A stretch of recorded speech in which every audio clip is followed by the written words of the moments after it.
Hi everyone, this week we are working on Lab 8, which is going to show us osmosis. So just to get a couple of these terms visual for you, when we talk about diffusion, we're talking about passive movement of molecules from high concentration areas to low concentration. So for example, if I take a drop of food coloring and I put it into water, what you're seeing is diffusion right now. That blue dye is moving out little by little into areas where there's less blue dye. So from high concentration to low concentration. And another word we use for that sometimes is concentration gradient. However, in this experiment, we're going to focus more on osmosis. And so with osmosis, we're going to be following where water moves. And water is going to move from a less concentrated area to a more concentrated area. So I've got a video linked here where you can watch that. It's also been in our lecture notes. And a little sketch here, if I look at these little purple dots, this will be like what we're doing. We're going to have a lot of sodium chloride in the surroundings, so tons of sodium chloride. And because there's so much salt, the water, which would be these little blue molecules, water is going to move out of a plant cell. So this would be my plant cell. And as that water moves out of the plant cells are going to gradually start to shrink, and we see that as wilting, okay? So the little blues here would be water, and water's moving out of those cells. So we're going to look at 3 questions today. How does the concentration of sodium chloride affect osmosis in a plant leaf? Do NaCl and sucrose, this would be table sugar, have different effects on osmosis in a plant leaf? And then you'll have your own question. All right, so in terms of things to gather, you can see I've got some leaves here. You're going to want some plant leaves. How many you need is going to depend on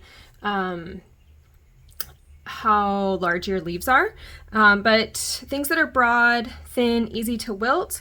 So for example, this was actually a weed I found in my yard, or you could find one at the park. This worked really well. Things that didn't work quite so well, but just took a little longer, like a spinach leaf, or this was also in a salad mix that I had, so that type of leaf. What you definitely don't want is you don't want something really durable like a succulent leaf, so don't use that. Something like this would be probably ideal, okay? You're going to need table salt, table sugar, as usual, whatever you can scavenge around your life, 3 plastic cups, a measuring cup, measuring spoons, teaspoon, note the abbreviation for that is TSP, tablespoon, note the abbreviation is capitalized TB, a timer, maybe some forks, but you can use spoons or knives or whatever you've got around, some labeling, and probably some scissors to cut your leaves. Okay, so those are things that you're going to be needing. If we continue on to the next page, you're going to follow directions on any labels as usual, rinse your hands well, and don't eat anything that you're working with. So you've got 3 parts, again, in today's experiment. So first one will be the effect of solute concentration on osmosis. So you're going to use different amounts of salt in your experiment. These have been sitting here for a couple hours actually, so it's okay if you let this run longer than it tells you to, but you're going to have a setup kind of like this. You can see I've got similar size pieces of leaves, and one of the tips that I tell you for how to measure if the osmosis is happening is to use a fork with about a centimeter of it touching the leaf, and I can see that here the leaf is not very droopy. That's been in pure water. Here's with a teaspoon of salt. So again, about a centimeter of the leaf is on the fork. You can see it's a little bit droopy. And then this is the one with the most salt. And you can see by comparison, it's very droopy. So very droopy means a lot of water has left the cells in the leaf. And as a result, the leaf is very droopy, okay? If you use those other leaves, it might take longer, more than the 20 minutes. So this was, for example, a spinach leaf, or I used the other type of leaf here. Those took longer than the 20 minutes. So if you're not seeing any changes, extend your time a bit. All right, so that will be part A, and your data for part A is going to go over here in table 1. So table 1, you're looking at the effect of solute concentration, and like we've done in previous experiments, think about just changing one of these variables. So here our quantity of solute is going to be what's going to change. We will use the same, I used my weed here as my leaf type, so that would be true for all of them. I used water, that would be true for all of them. I used sodium chloride, true for all of them. And then the quantity of the solute is what's changing. So I have no solute in the first cup, 1 teaspoon of that sodium chloride in the second, and then 1 tablespoon in the third. So there's my changes. Temperature is going to be room temp for all, and then time of observation 20 minutes for all. And then, like we've been doing, make sure you write some good observations in here. Times, texture changes, all of that, okay? Now you've got some concentration calculations that we've been working on, so we're gonna apply those to our lab experiment as well. So using the label on your salt container, and I'll pull mine out here, you can figure out an estimate of the mass of sodium chloride that you used, okay? So I used, let's just say 1 teaspoon, right? 1 teaspoon in my cup 2. And so if I come down here and I say for cup 2, I used 1 teaspoon of NaCl. All right. If I take a look here, I can take these numbers on the container and use those as a conversion. A 1/4 teaspoon is the same as 1.5 grams. Okay. So check out how I do this. Teaspoon, and I want to change it to grams because I want mass. Okay. And so I saw that a 1/4 teaspoon was 1.5 grams. Again, that came from here, and that might be different on your salt depending on the size of the granules and such. Okay. So I can cancel my teaspoons and I can calculate that out. So that would end up being 1 times 1.5 divided by 0.25, and that would be 6. So that would be 6 grams, could keep 2 sig figs if I wanted, of sodium chloride, okay? You're gonna do the same thing for cup 3, which had a different quantity. And there is a conversion here between tablespoons and teaspoons that might help you. So 6 grams of sodium chloride went into my 1 teaspoon cup here. So I can take that to the next problem. And the next problem says, using those masses and the volume of 100 mils, because that's the volume that you used in part A, calculate the concentration in cup 2 and 3 using units of %W over V. So if you remember, %W over V is always going to be grams of solute per 100 mils of solution. And then we do times 100 to account for that percentage. So we know from the previous problem that we had 6.0 grams of NaCl. We know from the experiment that we put in 100 mils of solvent, and so we're going to assume that all of that volume of the salt is negligible, so we have 100 mils of solution times 100.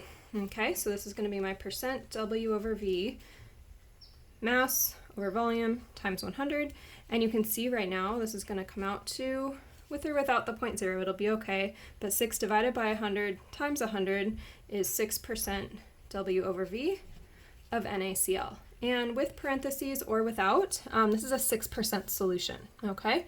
For reference, the ocean is about 3%, so this is a pretty salty solution, okay?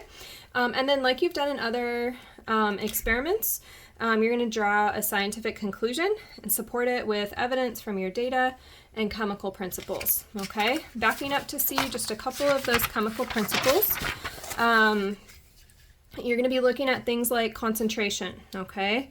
Maybe you're comparing a 6% concentration versus a 10% concentration, okay? Which one of those causes osmosis to happen faster? Osmosis, here we're talking about moving water, okay? So where's the water moving? Type of solute.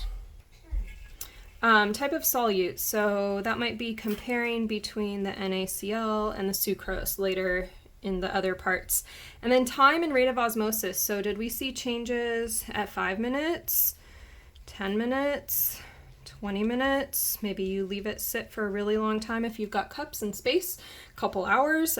Do we see that osmosis happens quickly? Does it take time? Does it depend on the solute? Okay, so those are some of the things that you're going to look for when you talk about chemical principles.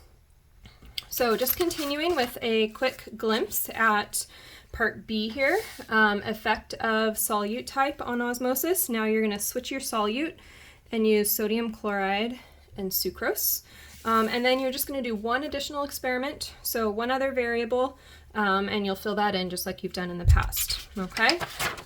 Data goes in table 1, continue, data will go into table 2, and you'll have some of those same mass estimates, this time with sugar as well.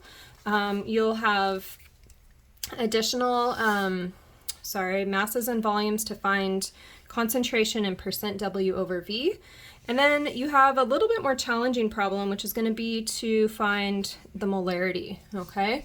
And so I'm just going to give you an example of calculating that molarity, okay? So here you're going to be working on the quantities from table 2, but let's just say I wanted to find the molarity of that 1 teaspoon of NaCl in 100 mils, we will assume is pure water, okay? Or of solution, really. So not water, but we can say of solution, okay? So this won't be the exact calculation you're doing here, but you can plug in your new masses of sodium chloride, your new masses of sucrose. So if I want to find the molarity of this, just as an example, okay, those are my given bits of information, and we had already calculated that this teaspoon would weigh 6 grams, right? We did that conversion using what we saw on the container, okay? So if I'm thinking about molarity, molarity equals moles over liters, okay? And so I've got this mass in grams and a volume in milliliters. I need to get the grams into moles and the mils into liters, okay? So let's take the 6 grams of NaCl and grams to moles, convert that. Grams to mole is molar mass, right? We could have gotten that from the periodic table adding sodiums to chlorides. So 58.44 grams is going to go down here per 1 mole. 6 divided by 58.44 gives me 0.103. I'm going to keep 3 significant figures. That would be moles of sodium chloride. Okay, now I need to get this 100 mils into liters. So 100 mils. I want to convert mils to liters, so pull out King Henry if you need to. This would be 1,000 mils to 1 liter, which gives me 0.1, or I could say 0.100 liters of solution. All right, so now I have moles that can plug in and liters that can plug in.